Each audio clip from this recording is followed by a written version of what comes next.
జకర్యా గ్రంథాన్ని గురించి కూడా మనం విందాం. పరిశుద్ధ గ్రంథమైన బైబిల్లో జకర్యా గ్రంథమును గుర్చిన విషయాలు, విశేషాంశములు మనం వినే ముందు జకర్యా గ్రంథం మొదటి అధ్యాయం. ప్రతివారు సాధ్యమైనంత వరకు లేఖనాలు తెరచి చూడండి. జకర్యా గ్రంథములో అమూల్యమైన విషయాలు, ఆధ్యాత్మిక సంగతులు మనం విందాం. జకర్యా గ్రంథం మొదటి అధ్యాయం మొదటి వచనాన్ని చదువుకుందాం. జకర్యా గ్రంథం మొదటి అధ్యాయం మొదటి వచనాన్ని చదువుకుందాం.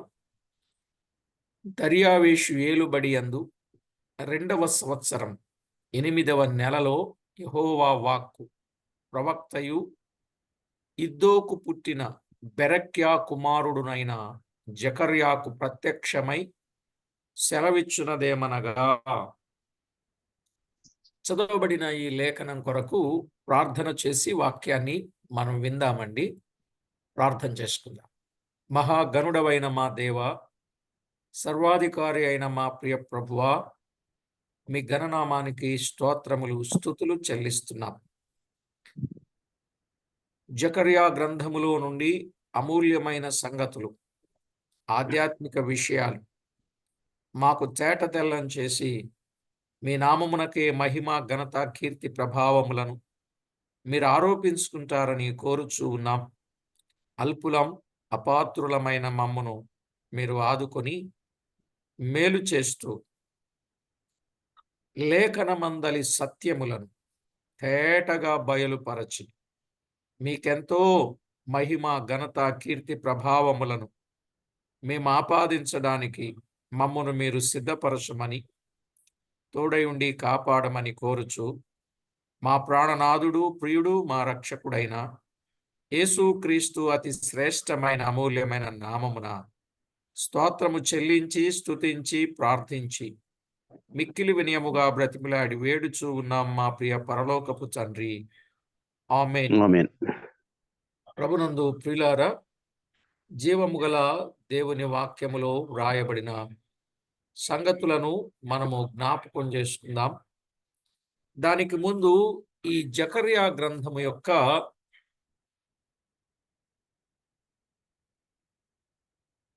ఉపోద్ఘాతాన్ని మనం కొద్ది మేర మనం విందాం. జకర్యా గ్రంథం యొక్క ఉపోద్ఘాతాన్ని మనం వింటే, ప్రవక్తల గ్రంథములన్నింటికీ కూడా రచయితలు ఏం చేశారంటే తమ పేరు పెట్టి ఉన్నారు. ప్రవక్తలు దాదాపు అందరూ కూడా తమ పేర్లు పెట్టినట్లుగా చూస్తాం. యెషయా ప్రవక్త, ఇర్మియా ప్రవక్త. అందువలన ఈ గ్రంథ రచయిత జకర్యా అని అందరూ చెప్పుతూనే ఉన్నారు, ఒప్పుకుంటూనే ఉన్నారు. జకర్యా పేరు కూడా మనం చూస్తాం.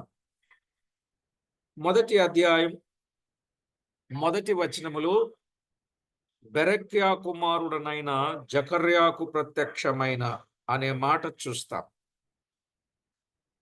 అలాగే మొదటి అధ్యాయం 7వ వచనం, ఓకే, బెరక్యా కుమారుడైన జకర్యాకు ప్రత్యక్షమై అనే మాట. అలాగుననే మొదటి అధ్యాయం 7వ వచనం, మొదటి అధ్యాయం 7వ వచనం చివరి భాగములో యెహోవాకు ప్రవక్తయు ఇద్దోకు పుట్టిన బెరక్యా కుమారుడైన జకర్యాకు ప్రత్యక్షమై ఈలాగు సెలవిచ్చెను అనే మాట చూస్తాం. కనుక జకర్యాకు సెలవిచ్చిన వాటిని జకర్యా మనకు తెలియజేసినట్లుగా చూస్తాం. 7వ అధ్యాయం 8వ వచనము కూడా, జకర్యా గ్రంథం 7వ అధ్యాయం 8వ వచనములో కూడా మనము చూస్తాం. 7వ అధ్యాయం 8వ వచనం. మరియు యెహోవా వాక్కు జకర్యాకు ప్రత్యక్షమై సెలవిచ్చినదేమనగా అనే మాట. యెహోవా వాక్కు జకర్యాకు ప్రత్యక్షమై అనే మాట దాదాపు ముమ్మారు 1:1లో 1:7లో 7:8లో ఈ వచనాలలో మనము జకర్యాకు ప్రత్యక్షమై సెలవిచ్చినదేమనగా అనే మాట చూస్తాం. ప్రియులారా, దేవుని వాక్యములో మనం ఆలోచన చేసినప్పుడు రచయిత జకర్యా అని మనకు అర్థమవుతుంది. పరిశుద్ధ గ్రంథములో జకర్యా అను పేరు కలిగిన వారు 30 మంది ఉన్నారండి. జకర్యా అనే పేరు కలిగిన వారు పరిశుద్ధ గ్రంథంలో 30 మంది ఉన్నారు. అందులో లేవి గోత్రానికి చెందిన వారు 15 మంది. లేవి గోత్రానికి చెందిన వారు 15 మంది. యాజక కుటుంబానికి చెందిన వారు 7 ఉన్నారు. లేవి గోత్రానికి చెందిన వారేమో 15 మంది. యాజక కుటుంబానికి చెందిన వారేమో 7. మరి మిగిలిన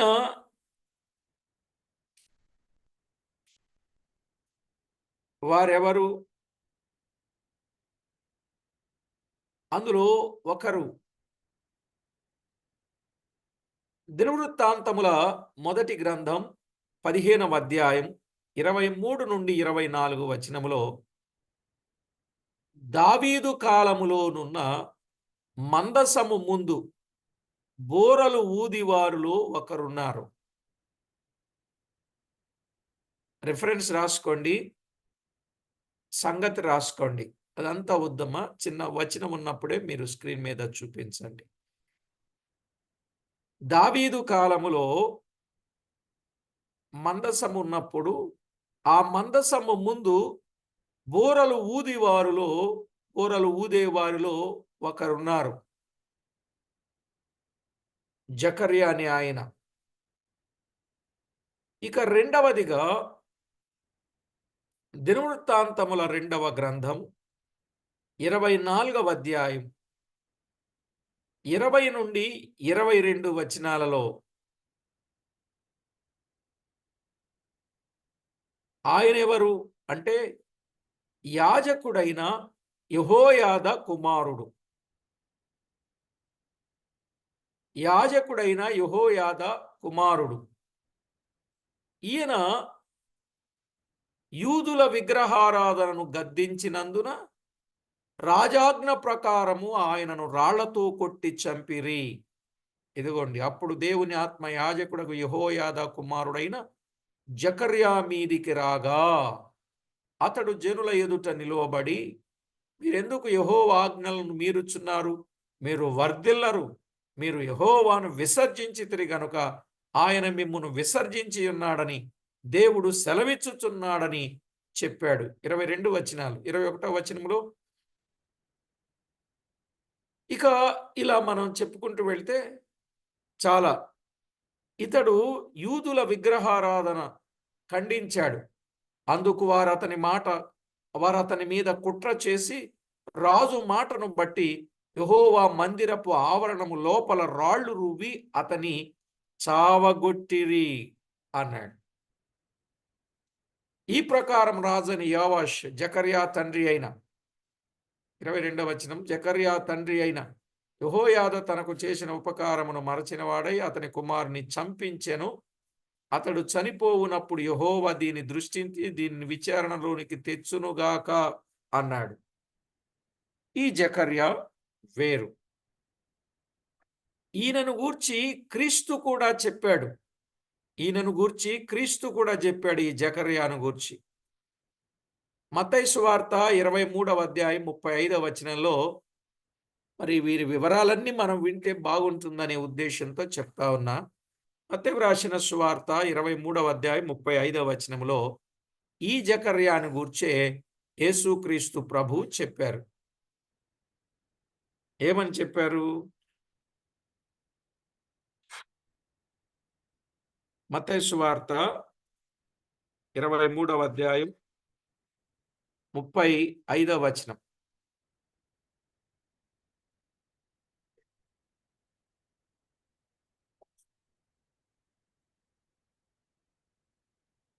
నీతిమంతుడైన హేబేలు రక్తము మొదలుకొని బలిపీఠమునకును దేవాలయమునకును మధ్య మీరు చంపిన బరకీయ కుమారుడగు జకర్యా రక్తము వరకు,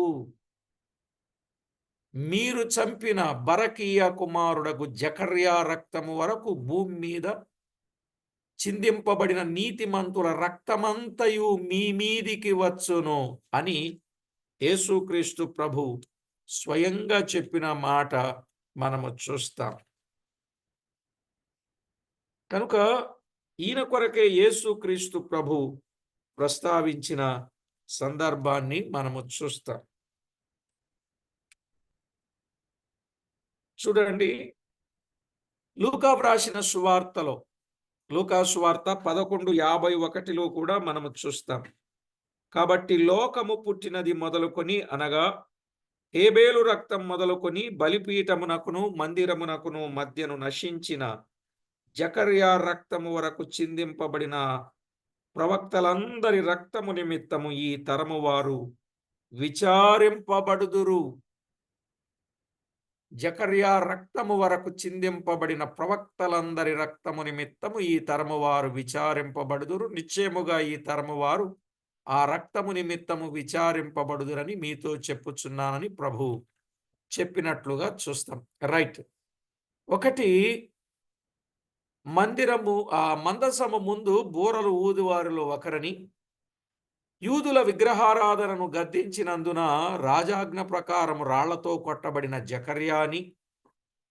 ఇక మూడవది, నెహెమ్యా కాలములో, నెహెమ్యా గ్రంథం 11వ అధ్యాయం 10 నుండి 12 వచనాల్లో, నెహెమ్యా కాలములో యెరూషలేములో నివసించడానికి ఇష్టపడిన వారిలో ఒకడు. నెహెమ్యా కాలములో యెరూషలేములో నివసించడానికి ఇష్టపడిన వారిలో ఒకడు జకర్యా. నెహెమ్యా గ్రంథములో ఆ మాట ఉంటుంది. ఇక నాలుగవది నెహెమ్యా గ్రంథములోనే 12వ అధ్యాయం 40-41 వచనములో నెహెమ్యాతో స్తోత్ర గీతములు పాడిన వారిలో ఒకడు జకర్యా. నెహెమ్యాతో స్తోత్ర గీతములు పాడిన వారిలో ఒకడు నెహెమ్యా. ఇక ఐదవది లూకా సువార్త 1:5, లూకా సువార్త 1:5, అలాగే 23వ వచనం, 67వ వచనం, 80వ వచనం. బాప్తిస్మమిచ్చిన యోహాను తండ్రి జకర్యా. బాప్తిస్మమిచ్చు యోహాను తండ్రి ఎవరు? యూదయ దేశపు రాజైన దినములలో అబియా తరగతిలోనున్న జకర్యాను ఒక యాజకుడుండెను అన్నాడు. కనుక ఈయనెవరు? బాప్తిస్మమిచ్చు యోహాను తండ్రి.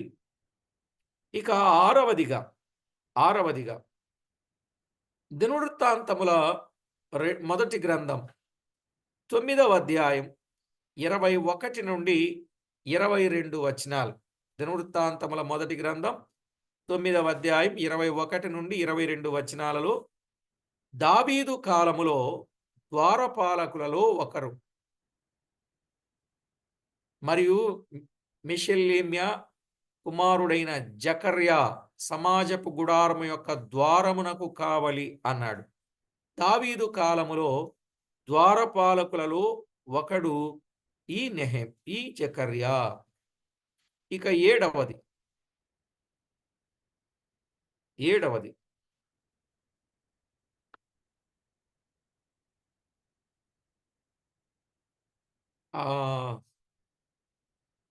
దినవృత్తాంతముల మొదటి గ్రంథం 26వ అధ్యాయం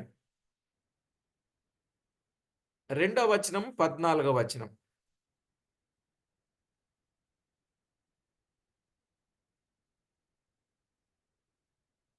రెండవ అధ్యాయం 26వ అధ్యాయం 2వ వచనం 14వ వచనం. ఇతడు యాజకుడని కొందరంటారు. యాజకుడని కొందరంటారు.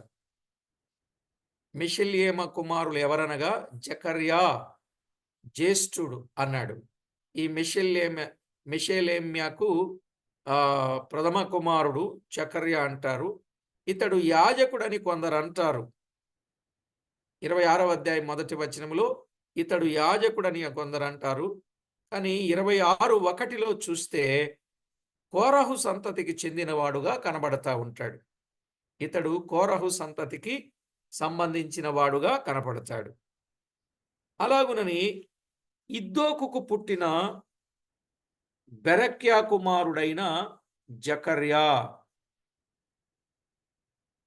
గమనించారా?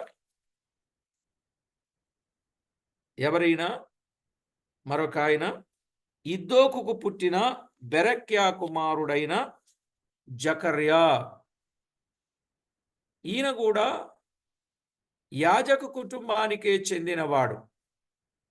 నెహెమ్యా గ్రంథం 12వ అధ్యాయం 1వ వచనం 4వ వచనం 16వ వచనాన్ని బట్టి మనము చూస్తే మనకు అర్థమయ్యేది జకర్యా. ఈయనే ఈ గ్రంథ రచయిత. షయల్తీయేలు కుమారుడైన జెరుబ్బాబెలుతో కూడా వచ్చిన యాజకులను లేవీయులను వీరే యోషువ, సెరాయా, ఇర్మియా, ఎజ్రా. 4వ వచనం. ఇలాగున మనం ఆలోచన చేసినట్లయితే ప్రియులారా, పరిశుద్ధ గ్రంథములో జకర్యా అను పేరు గలవారు ఎంతమంది ఉన్నారు? 30 మంది ఉన్నారు. లేవి గోత్రానికి చెందిన వారు ఎంతమంది? 15 మంది. యాజక కుటుంబానికి చెందిన వారు ఎంతమంది? 7. మిగిలిన వారు ఇదిగో వీరి పేర్లు. దేనికి చెందినవారు? దావీదు కాలములో ఒకరు కదా. ఇలాగున వారి వారి కాలాలలో ద్వారపాలకులుగా ఉన్నవారు ఉన్నారు, కావలివారుగా ఉన్నవారు ఉన్నారు, యాజకులుగా ఉన్నవారు ఉన్నారు, బూరలు ఊదేవారుగా ఉన్నారు, సత్యాన్ని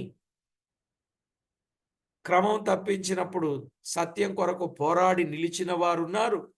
ఇలాగున జకర్యాలు దాదాపుగా 30 మంది ఉన్నట్లు దేవుని వాక్యంలో మనము చూడగలం. ఇప్పుడు మన గ్రంథ రచయిత అయిన ఈ జకర్యా, ఈయన బబులోనులో పుట్టి పెరిగి ఎజ్రా గ్రంథం 2వ అధ్యాయంలో నున్నట్లు జెరుబ్బాబేలుతో కూడా బబులోనులో ఉండినట్లు మనము చూస్తాం. ఈయన ఎక్కడ పుట్టి పెరిగాడు? బబులోనులో పుట్టి పెరిగినట్లుగా ఎజ్రా గ్రంథం 2వ అధ్యాయములో మనము చూడొచ్చు. జెరుబ్బాబేలుతో కూడా బబులోనులో ఉన్నాడు. BC 537లో బయలుదేరి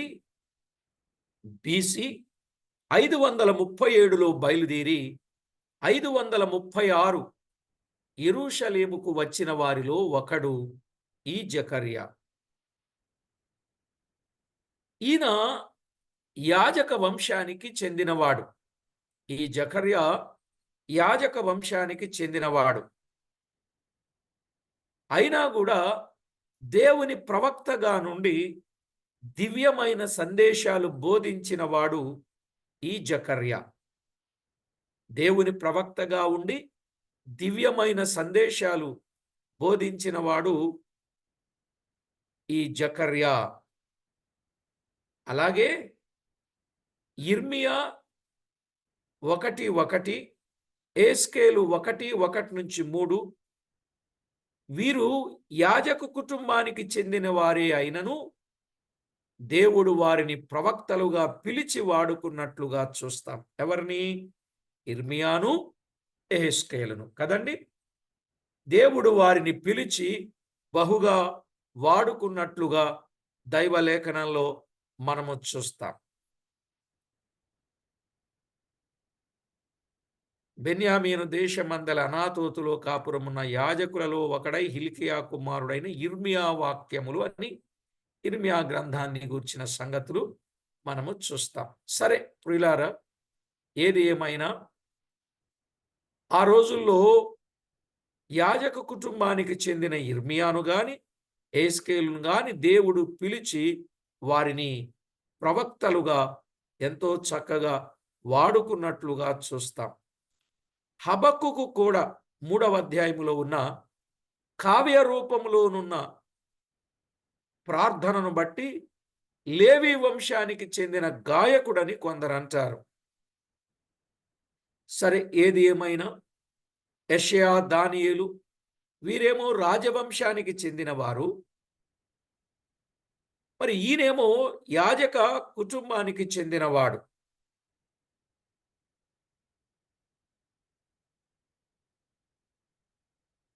ప్రియులారా, ఈయన ఒకటి యాజక కుటుంబానికి చెందినవాడు. రెండవదిగా మనము చూస్తే ఈయన యవనస్తుడు అని జకర్యా గ్రంథం 2వ అధ్యాయం 4వ వచనంలో చూస్తాం. ఈయనెవరు? యవనస్తుడు. జకర్యా గ్రంథం 2వ అధ్యాయం 4వ వచనం. అంటే తన యవన జీవితమును ప్రభువుకు అంకితము చేసి ప్రభు కొరకు బహుగా వాడబడిన దైవజనుడు.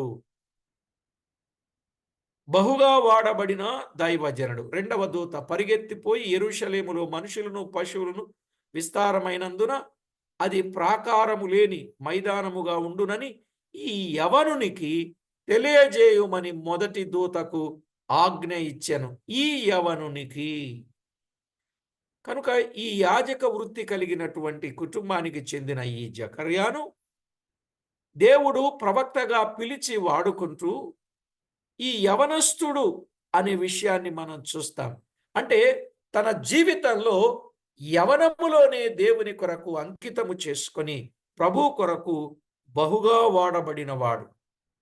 ఇక ఇర్మియా అయితే బాలుడుగా ఉన్నప్పుడే దేవుడు ఆయనను పిలిచినట్లుగా చూస్తున్నాం. బహుశా ఏస్కేలు 30 ఏండ్ల యవనుడు, 30 ఏండ్ల యవనుడు అని మనం అర్థం చేసుకోవచ్చు. కనుక దేవుని వాక్యములో వ్రాయబడినట్లుగా మనం అర్థం చేసుకుంటే యవనస్తులు దేవుని పని కొరకు బహు శ్రద్ధగాను బహు చురుకుగాను పనిచేస్తారని దేవుడు అప్పుడు పిలిచినట్లుగా చూడగలం. ఒకటి, యాజక కుటుంబానికి చెందినవాడు. 2, యవనస్తుడైన జకర్యా. 3, ఈ జకర్యా హగ్గయికి సమకాలికుడు. ఈ జకర్యా హగ్గయికి సమకాలికుడు. జకర్యా గ్రంథం 1:1, హగ్గయి గ్రంథం 1:1 మనం ఆలోచన చేస్తే కొన్ని విషయాలు మనకు అర్థమవుతాయి. వాస్తవానికి జకర్యా కంటే హగ్గయి పెద్దవాడు, వృద్ధుడు. వృద్ధుడైన హగ్గయితో యాజకుడైన జకర్యా కలిసి పనిచేసిన వాడుగా చూస్తాం. ఎవరితోనండి? హగ్గయితో కలిసి జకర్యా పనిచేశాడు. అలాగుననే బైబిల్ గ్రంథంలో వృద్ధులు కొందరున్నారు, యువకులు కొందరున్నారు, వారు కలిసి పనిచేశారు కదా. మోషే వృద్ధుడు, యెహోషువ యవనస్తుడు. నిర్గమాకాండం 7:7 గాని 33:11 గాని. అలాగే ఏలియా వృద్ధుడు, ఎలీషా యవనస్తుడు, పౌలు పెద్దవాడు, తిమోతి చిన్నవాడు. ఇలాగున వృద్ధులకు యువకులు విధేయులుగా ఉండి వారి దగ్గర నేర్చుకున్నట్లుగా మనము చూస్తాం. సరే ప్రియులారా, ఈ విషయాలన్నీ వింటున్నప్పుడు మీకేంటోలాగుంటుంది. వాళ్ళని వీళ్ళని జతగడుతున్నారు ఏంటని. అంటే కొన్ని విషయాలు మనకు అర్థం కావాలి. ఎప్పుడైనా క్రొత్తగా కాడి మోపినప్పుడు, బండి కట్టినప్పుడు, నాగలి దున్నేటప్పుడు ఒక ఎద్దును ఒక గిత్తను కలిపి నాగలి కట్టడం గాని, బండి కట్టడం గాని చేస్తారు. ఎంతమందికి తెలిసిది? ఎందుకని? ఎందుకో తెలీదు. అది పరిగెడుతూ కంట్రోల్ చేస్తది. పరిగెట్టినప్పుడు కంట్రోల్ చేస్తది. గంతులేసినప్పుడు ఇదిగో నీకులాగా నేను కూడా గంతులేసాను. గంతులేస్తే ముల్లు కర్రతో పొడుస్తాడు. కొరడాతో కొడతాడు. కర్రతో పొడుస్తాడు. జాగ్రత్త. నాలాగా తిన్నంగా నిదానంగా వెళ్ళు అని చెప్పడానికి దీన్ని కడతారు. అదేమో వెళితే స్పీడ్‌గా లేకపోతే పక్కకి. ఎట్లా పడితే అట్లా మొరాయిస్తా ఉంటది. అలాంటి దానికి పాఠం నేర్పడానికి దీన్ని. అందుకే వాక్యం చెప్పేటప్పుడు ప్రసంగికులను పిలిచేటప్పుడు కూడా ఒక పెద్దవారిని, ఒక యవనస్తుడిని పిలవాల. ఇద్దరిని ఆ! ఒకే కోవకు చెందినోళ్ళని పిలవకూడదు. ఇది కూడా గొప్ప పాఠమే. మరి మీకు తెలుసో తెలీదో నాకు తెలీదు గానీ, ఇది కూడా ఒక ఆధ్యాత్మిక పాఠమే. ప్రసంగికులు గూడా ఆయన ఓ జెప్పేస్తా ఉంటే, ఈయన కంట్రోల్ చేస్తా ఉంటాడనమాట. సరే. ఏమంటే దేవుని వాక్యములో జకర్యా హగ్గయికి సమకాలికుడు. వాస్తవానికి వాళ్ళిద్దరికి ఏజ్ బార్. ఈయన యవనస్తుడు, ఆయన వృద్ధుడు. అయినా గూడా ఆయన దగ్గర ఈయన ఎంతో నేర్చుకున్నట్లుగా మనం చూస్తాం. సరే. ఈ గ్రంథము వ్రాయటానికి తగిన కాలం ఉన్నది. ఆ కాలం ఎలాగో చెప్తా వినండి. బబులోను చెరను బట్టి ప్రవక్తలు 3 భాగాలుగా విభజించబడ్డారు.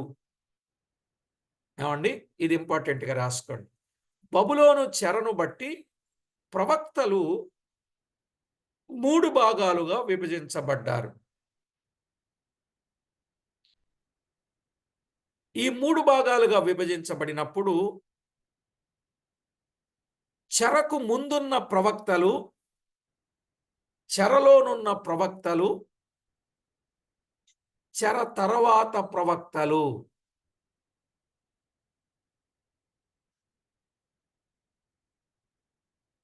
అర్థమైందండి? 3 భాగాలు.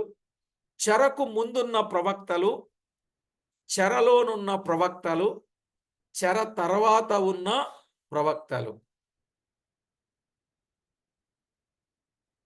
చెరకు ముందున్న ప్రవక్తలెవరు? యెషయా, హోషియా నుండి జెఫన్యా వరకు చెరకు ముందున్న ప్రవక్తలు. గమనించాలి. యెషయా, ఇర్మియా, హోషియా నుండి జెఫన్యా వరకు చెరకు ముందున్న ప్రవక్తలు. మరి చెరలోనున్న ప్రవక్త ఎవరు? చెరలోనున్న ప్రవక్తలెవరు? యెహెజ్కేలు, దానియేలు. Very good. యెహెజ్కేలు, దానియేలు చెరలోని ప్రవక్తలు. మరి చెర తర్వాత ప్రవక్తలెవరు? ఎజ్రా, నెహెమ్యా. చెరలోని ప్రవక్తలెవరు? హగ్గయి, యెహెజ్కేలు, దానియేలు. జకర్యా, మలాకి. అర్థమైందండి? హగ్గయి, జకర్యా, మలాకి. వీరు చెర తర్వాత ప్రవక్తలు. అంత మాత్రమే కాక BC 536లో మొదటిగా జెరుబ్బాబేలు యూదులు చెరలో నుండి వచ్చిరి. ఎవరు? జెరుబ్బాబేలు యూదులు చెరలో నుండి వచ్చిరి. ఆ చెరలో నుండి వచ్చిన వారిలో ఎజ్రా గ్రంథం 2వ అధ్యాయం 1 నుండి 2 వచనాలు, 3వ అధ్యాయం 8వ వచనంలో ఉన్నట్లు 2వ సంవత్సరం అనగా BC 535లో మందిరమునకు పునాది వేసిరి. మందిరానికి పునాది వేసినటువంటి వారిలో మనము చూస్తున్నాం. ఎవరెవరు మందిరానికి పునాది వేశారో ఆ సంగతులను కూడా మనము చూడవచ్చు. కొన్ని ఆటంకాల వలన పారసీక దేశపు రాజైన దర్యావేషు ఏలుబడిలో 2వ సంవత్సరము వరకు మందిరపు పని నిలిచిపోయినట్లుగా కూడా మనము చూస్తాం. ఆ తర్వాత పారసీక దేశపు రాజు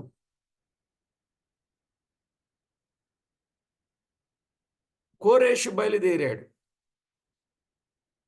BC 550లో రాజయ్యాడు ఆయన. ఎవరు? కోరేషు. 538లో బాబేలును జయించినట్లుగా 529 వరకు ఆయన పాలించినట్లుగా చూస్తాం. ఇంకా ఈ చరిత్ర చాలా ఉంది. ఇదంతా ఇప్పుడు మీకు చెప్పిన కన్ఫ్యూజన్ అయిపోతారు. కాబట్టి మనము ఇది అర్థం చేసుకుంటే చాలు. అర్థమైంది కదండి? చెరకు ముందు ప్రవక్తలు ఎవరు, చెరలోని ప్రవక్తలు ఎవరు, చెర తర్వాత ప్రవక్తలు ఎవరో బహుశా మీకు అర్థమైనట్లుగా నాకు అర్థమైందిలేండి. ఒక్కసారి రిపీట్ చేయండి బ్రదర్ ఆ ముగ్గురు. ఓకే.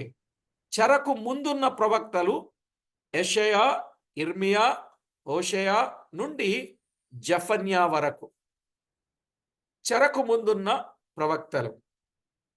మరి చెరలోనున్న ప్రవక్తలు ఏస్కేలు, దానియేలు. చెర తర్వాత ప్రవక్తలు హగ్గయి, జకర్యా, మలాకి. అంతే. కాబట్టి దైవ గ్రంథములు వ్రాయబడిన లేఖన సత్యాలు మనం అర్థం చేసుకుందాం. మనము ఒక విషయాన్ని విన్నాం, రచయిత ఎవరో విన్నాం. రెండవది కాలం ఏమిటో మనం విన్నాం. ఇక మూడవది ఆ కాలపు ప్రజల పరిస్థితి ఎలా ఉందో చెప్తానండి. ఆ కాలపు ప్రజల పరిస్థితి ఎలా ఉందంటే,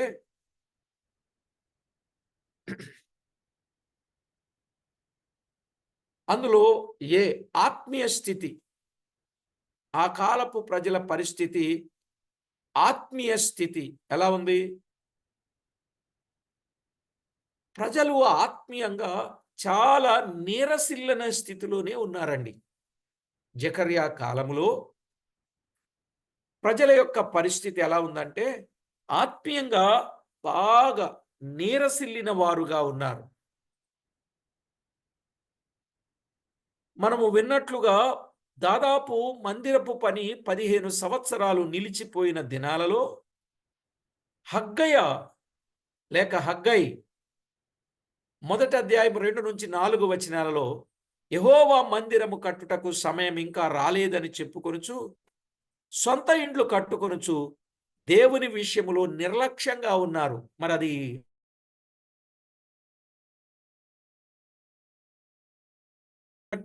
లేక నీరసిల్లినట్లా? చెప్పండి. యెహోవా మందిరము కట్టడానికి మనకేం రాలే, సమయం ఇంకా రాలేదని సొంత ఇళ్ళు కట్టుకోవడం ప్రారంభించారు. దేవుని విషయంలో వారు నిర్లక్ష్యంగా ఉన్నారు. ఈనాడు కూడా దేవుని పని కంటే సొంత పని, దేవుని మందిరపు పని కంటే సొంత ఇంటి పని ముఖ్యంగా ఎంచుకునేటటువంటి వారు ఉన్నారు. లేరా అండి? ఇప్పుడు వాళ్ళు నీరసిల్లినట్ల, ఆధ్యాత్మికంగా బాగా ఎదిగినట్ల, బలంగా ఉన్నట్ల ఆలోచన చేయండి. మీ ప్రవర్తన గురించి ఆలోచించుకొనుడి అని హగ్గయి దాదాపు 5 సార్లు చెప్పాడండి. ఎవరు? హగ్గయి దాదాపు 5 సార్లు మీ ప్రవర్తనను గురించి ఆలోచించుడి, మీ ప్రవర్తనను గురించి ఆలోచించుడి. అంటే దేవుని మందిరపు పనిని నిర్లక్ష్యం చేస్తున్నారు, సమయం ఇంకా రాలేదని చెప్పుకుంటున్నారు, మీ సొంత ఇంటి మీద పని కలిగినటువంటి వారుగా మీరున్నారు అని చెబుతానే వచ్చాడు. ప్రియులారా, అంత మాత్రమే కాక వ్యవసాయంలో కూడా వారు మునిగిపోయారని 6వ వచనంలో చూస్తాం. విస్తారముగా విత్తులు విత్తుచూ ఉన్నారు. సొంత ఇండ్లు కట్టుకునే పని అలాగే వ్యవసాయపు పనిలో వారు నిమగ్నమయ్యారు. 9వ వచనంలో చెప్పాడు, విస్తారమైన పంట కావాలని వారు చూచుచూ ఉన్నప్పుడు అందువలన వారి ఆర్థిక సంబంధమైన సంపదల కొరకే వారు కనిపెట్టుచూ ఉన్నారు, దేవుని పని నిర్లక్ష్య పెట్టుచుండిరి. అందువల్లే జకర్యా ఏమన్నాడంటే, మొదటి అధ్యాయం 3వ వచనం, జకర్యా గ్రంథం మొదటి అధ్యాయం 3వ వచనంలో దేవుడు నా తట్టు తిరుగుడి అని హెచ్చరిస్తున్నాడండి.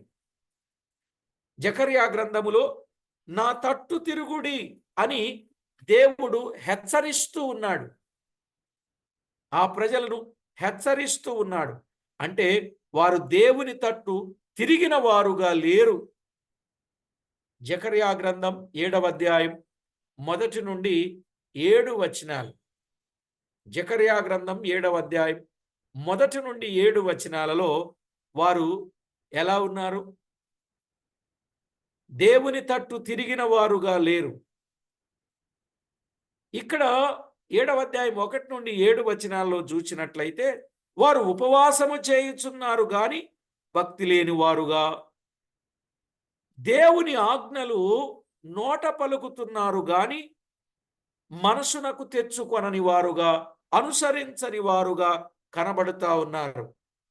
ఇక 9-10 వచనాలు చదివితే వారు సత్యమును పాటించని వారుగా ఉన్నారు, దరిద్రులను బాధిస్తూ ఉన్నారు, సోదరులకు కీడు చేయుచున్నారు.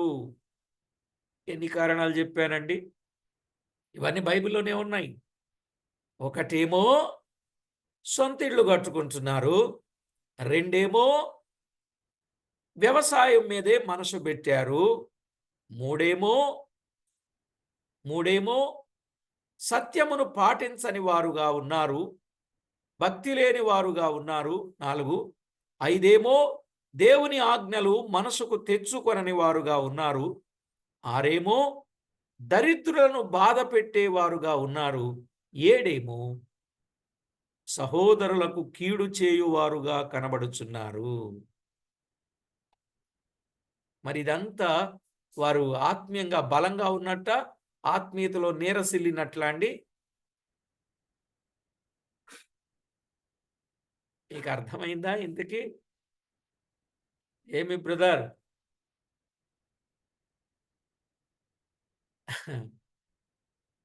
మళ్ళా చెప్పనా? ఒకటి, వారి ఆధ్యాత్మిక స్థితి నీరసిల్లింది అని చెప్పడానికి ఒకటి, మందిరము కట్టడం కంటే సొంత ఇల్లు కట్టుకునే పనిలో ఉన్నారు, అంటే దేవుని పనిని నిర్లక్ష్యం చేశారు. 2, విస్తారమైనటువంటి వ్యవసాయపు పనిలో ఉండి పంటలు పండించుకోవాలి అనుకుంటున్నారు, అంటే ఆర్థిక సంబంధమైన సంపదల కొరకు కనిపెడతా ఉన్నారు. ఇక 3, వారు దేవుని తట్టు తిరిగిన వారుగా లేరు. వాళ్ళ ఉపవాసం చేయుచున్నా భక్తి లేని వారుగా ఉన్నారు, దేవుని ఆజ్ఞలు మనసుకు తెచ్చుకొనని వారుగా ఉన్నారు, సత్యమును పాటించని వారుగా ఉన్నారు, దరిద్రులను బాధ పెట్టేవారుగా ఉన్నారు, సోదరులకు కీడు చేసేవారుగా ఉన్నారు. ఇలాంటి పరిస్థితిని బట్టి వారి ఆత్మీయ స్థితి నీరసిల్లినట్లుగా చూస్తాం. అట్టి ప్రజలను ప్రోత్సహించుటకే, దేవుని వైపు మళ్లించుట కొరకే, మందిరము కట్టుటకు ప్రేరేపించుట కొరకే హగ్గయి, జకర్యాలు ప్రవచించిరి. అర్థమైందండి? మళ్ళా తిరిగి ప్రజలను ప్రోత్సహించాలి, వారిని దేవుని వైపు మళ్లించాలి, మందిరము కట్టుటకు ప్రేరేపించడానికి ఈ 3 పనులలో నిమగ్నమైన వారుగా ఉన్నారు. ఎవరెవరు? హగ్గయి, జకర్యా ఈ 3 పనులు ప్రజలను ప్రోత్సహించాలి, దేవుని వైపు మళ్లించాలి, మందిరము కట్టడానికి ప్రేరేపించాలి. అందువల్ల వీరిద్దరూ సమకాలికులుగా ఉండి పనిచేసినట్లుగా చూస్తున్నా. ఇదండి ఆ కాలపు ప్రజల పరిస్థితి.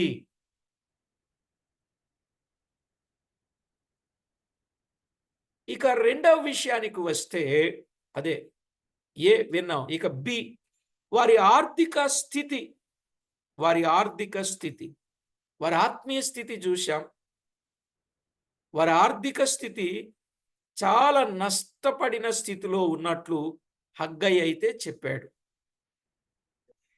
వారి ఆర్థిక స్థితి చాలా నష్టపడిన స్థితిలో ఉన్నట్లు. హగ్గై గ్రంథం 1వ అధ్యాయం 6వ వచనం. హగ్గై గ్రంథం 1వ అధ్యాయం 6వ వచనం, అలాగే 9 నుండి 11 వచనాలు. హగ్గై గ్రంథం 1వ అధ్యాయం 6వ వచనంలో, అలాగే 9 నుండి 11 వచనాలలో, అలాగే హగ్గయి గ్రంథం 2వ అధ్యాయం 15 నుండి 19 వచనాలలో మనకు తేటగా కనబడతా ఉంది. అందువల్ల వారు ఆర్థికంగా ఏమయ్యారు? పేదలైపోయారు. ఆర్థికముగా కూడా వారు పేదలైపోయారు. ఆర్థికంగా వారు పేదలైపోయారండి. నెహెమ్యా గ్రంథం 5వ అధ్యాయం 1 నుండి 5 వచనాలలో కొందరేమో అప్పుల పాలైపోయారని ఉందండి.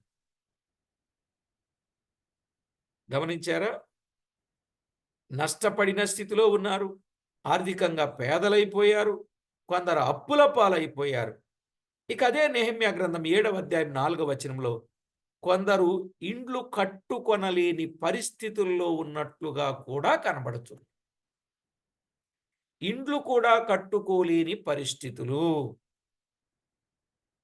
ఆర్థికంగా పేదలైన వారు, అప్పుల పాలైన వారు, ఇండ్లు కూడా లేని వారుగా ఉన్నారు. ఇది వారి ఆర్థిక స్థితి.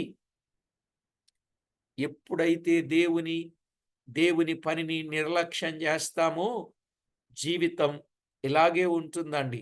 మనం ఎప్పుడైతే దేవుని కొరకు బలము కలిగి గొప్ప కార్యాలు చేయాలనుకుంటామో అప్పుడు దేవుడు మనల్ని అన్ని విధాల ఆయన ఆదుకుంటాడు అనడానికి ఏ సందేహం లేదండి. ఇక సి, ఏ ఆత్మీయ స్థితి, బి వారి ఆర్థిక స్థితి.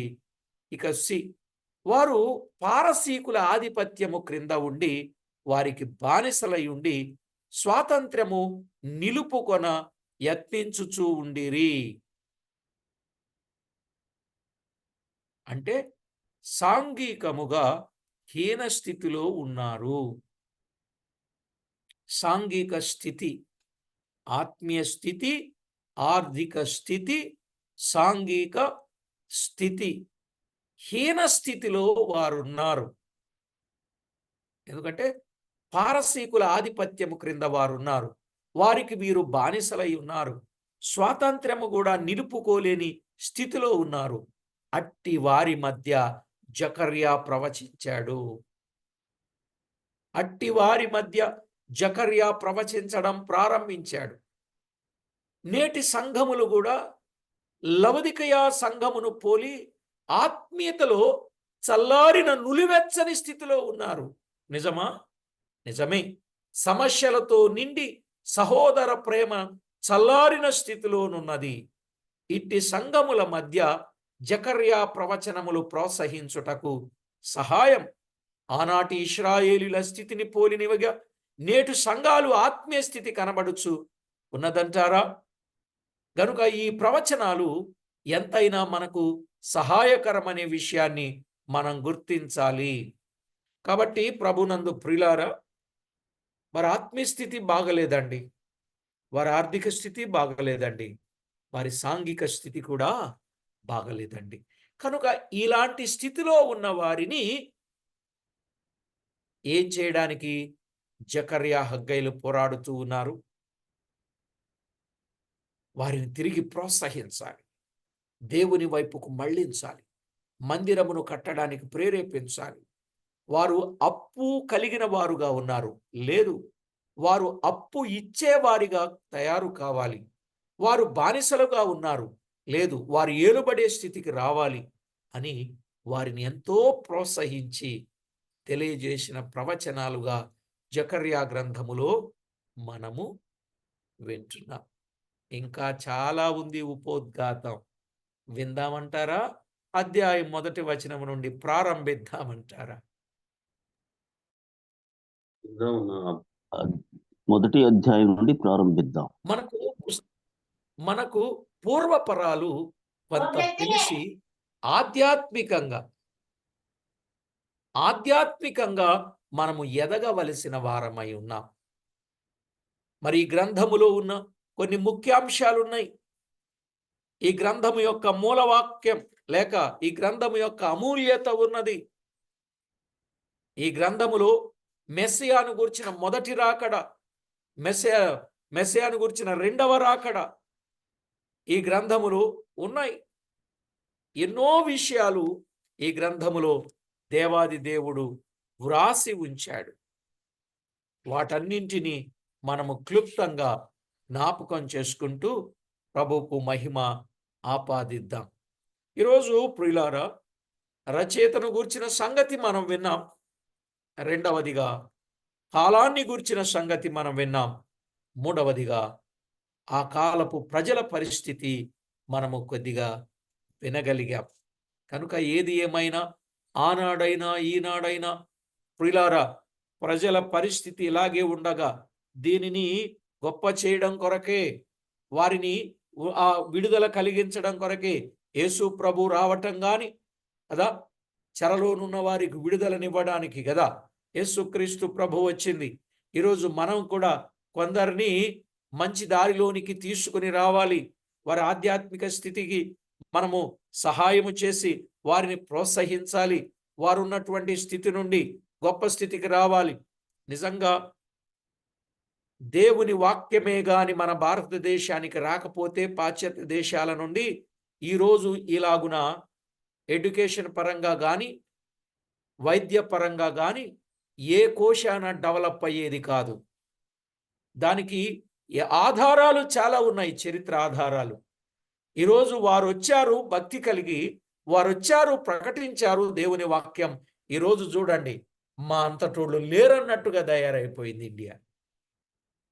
అసలు వారు పెట్టిన విద్య నేర్పింది ఎవరండి? వారే. వైద్యం నేర్పింది ఎవరండి? వారే. పొరుగు వారిని ప్రేమించటం నేర్పింది ఎవరండి? వారే. ఒకరిని చంపి ఇంకొకరిని బ్రతకడానికి కారకులుగా ఈ దేశం ఉన్నప్పుడు వారిని అనవసరంగా ఎందుకు చంపుతారని వారి పక్షంగా పోరాడింది ఎవరండి? వారే. ఇలాగున ఎన్నో కారణాలున్నాయి. నిజంగా వారు వచ్చి మనల్ని ఎంత ఎడ్యుకేట్ చేశారండి, మన పితరుల్ని చేశారా లేదా? ఎంత ఆధ్యాత్మిక స్థితికి తెచ్చారండి. ఈరోజు వారిని పరాయి పాలన అన్నట్టుగా, పరాయి వారు అన్నట్టుగా ఉన్నారు. కానీ ఈరోజు నిజంగా చెప్పాలంటే ఆ రోజుల్లో గొప్ప గొప్ప చర్చిలు కట్టిస్తూ, పేద ప్రాంతాల్లో చర్చిలు కట్టిస్తూ వారందరిని పనికి తీసుకొని పనికి ఆహారం పెట్టేవాళ్ళు. ఇప్పుడు పనికి ఆహార పథకం పెట్టారు. ఎక్కడి నుంచి వచ్చింది ఆ పనికి ఆహార పథకం అని ఆ సూత్రం? ఆ రోజు వారి పెట్టింది. ఇప్పుడు మెదక్ చర్చే ఉంది. ఆ మెదక్ చర్చి ఆ చుట్టుప్రక్కల అనేక మంది ఆకలికి అల్లాడిపోతా ఉంటే ఆ చర్చి పని చేస్తే జీవనోపాధి వారికి కలిగించడం కొరకై ఆ చర్చి కట్టారని చరిత్ర పుటల్లో చెప్పబడింది. ఇలా ఒకటి కాదు, చాలా చర్చెస్ ఉన్నాయి అట్లా. నిజంగా వారు అన్నం పెట్టారండి. వారి రోజు అధికులను చేశారండి. వారి రోజు అధికారాలు కూడా ఇచ్చారండి. నిజంగా కృతజ్ఞత కలిగి ఉండాలి మనం తప్పనిసరిగా. వారు అలాగూ చేశారు. ఈరోజు మనము వాడుకునే వస్తువులలో దాదాపు 99% వారు కనిపెట్టి, వారు తయారు చేసి, వారు మనకు అందించినవే ఈరోజు మనము ఉపయోగిస్తున్నాం. అవునా కాదా?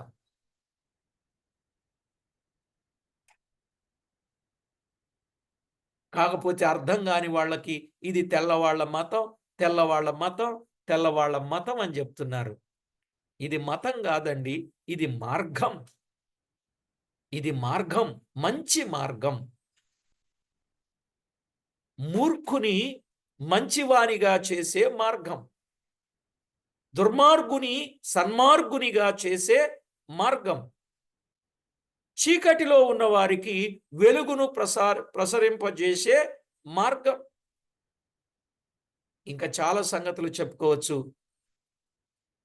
ఆ రోజు నుండి ఈ రోజు వరకు ఇలాగున దైవ సత్యాన్ని నేర్పిస్తూనే వస్తున్నారు. హగ్గై జకర్యా కాలముల నుండి అంతకు ముందు నుండే ఇప్పటి వరకు ఈ సంగతులను ఇలాగ నేర్పిస్తూ ఎడ్యుకేట్ చేస్తూనే ఉన్నారు. అందుకే చర్చికి వచ్చే వాళ్ళు చూడండి ఎంత నీట్గా డిగ్నిటీగా ఉంటారు. చర్చికి రాని వాళ్ళు చూడండి ఎంత ఎలాగుంటారు. నీకు అర్థమైందా? దాన్ని బట్టే ఇక్కడికి వచ్చేసరికి వీళ్ళ పరిస్థితి మారింది.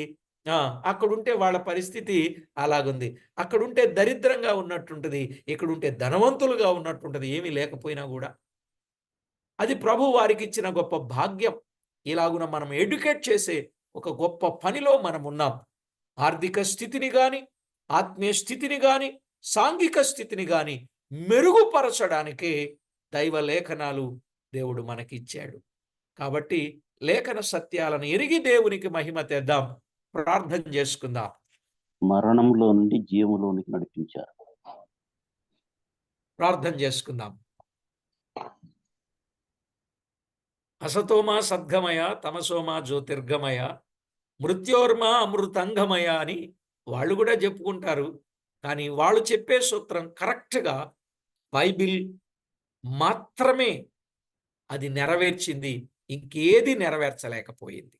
ఇట్టి సత్యాన్ని మనము గుర్తిస్తే చాలు. ఈరోజు శిక్ష నుండి రక్షణ భాగ్యంలోనికి నడిపించింది దేవుని వాక్యం. పాతాళము నుండి పరలోకానికి తీసుకువెళ్ళేది దేవుని వాక్యం. కాబట్టి ప్రతివారు నిత్య నాశనమను మరణము నుండి నిత్య జీవం అను నిత్యత్వములోనికి తీసుకొని వెళ్ళేది దేవుని వాక్యం. మహామహిమ కలిగిన మా దేవ, సర్వాధికారి అయిన మా ప్రియ ప్రభువా, స్తోత్రపాత్రుడా, పూజ్యనీయుడా, వేల్పులలో గనుడా, మీకు స్తోత్రం. జకర్యా గ్రంథములో నుండి అమూల్యమైన సంగతులను తేటతెల్లం చేశారు. మా ప్రభువా, మా దేవా, ప్రతి విషయంలో మీకెంతో మహిమ, ఘనత, ప్రభావములను మేము ఆరోపించగలుగునట్లు మా వ్యక్తిగత భక్తి జీవితంతో తేటగా సూటిగా మీరు మాట్లాడి మమ్మను బలపరచి భద్రపరచిన మీ ప్రేమ కొరకై కృతజ్ఞతలు చెల్లిస్తూ, మా ప్రభువా, రచయితను గూర్చి, కాలాన్ని గూర్చి, వారి స్థితిగతులను గూర్చిన సంగతులు, ఆ కాలపు ప్రజల స్థితిగతులను గూర్చిన విషయాలు కొద్దిగా జకర్యా గ్రంథములో నుండి ఆధారము చేసుకొని, ఇటు హగ్గై గ్రంథం, అటు నెహెమ్యా గ్రంథం, ఇలాగున కొన్ని సంగతులు, చెర ముందు, చెరలో, చెర తర్వాత ఉన్న ప్రవక్తలను గూర్చిన విషయాలు కొంత మేము ధ్యానం చేయడానికి మీరు చూపిన కృపకై కృతజ్ఞతలు చెల్లించొచ్చు. మా ప్రభువైన యేసు క్రీస్తు అమూల్యమైన నామమున స్తోత్రము చెల్లించి, స్తుతించి, ప్రార్థించి, మిక్కిలి వినయముగా బ్రతిమలాడి వేడుచూ ఉన్నాం మా పరమ తండ్రి. ఆమేన్. ప్రభునందు ప్రియులారా,